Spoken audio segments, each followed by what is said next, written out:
শ্যাওলা ওয়াশের পর আমরা এধারটা ওয়াশ হয়েছে, তো এখান থেকে এটা ওয়াশটা বাকি আছে। তো দেখো এটা ওয়াশটা কিভাবে হচ্ছে। এই শ্যাওলা ওয়াশের পর আমরা এধারটা ওয়াশ হয়েছে, তো এখান থেকে এটা ওয়াশটা বাকি আছে। তো দেখো এটা ওয়াশটা কিভাবে হচ্ছে।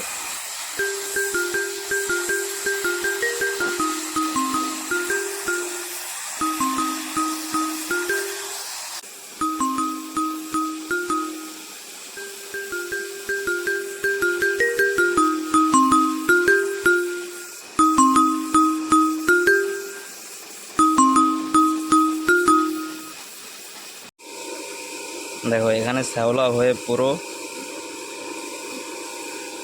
প্রচুর শ্যাওলার একটা লেয়ার পড়ে গেছে।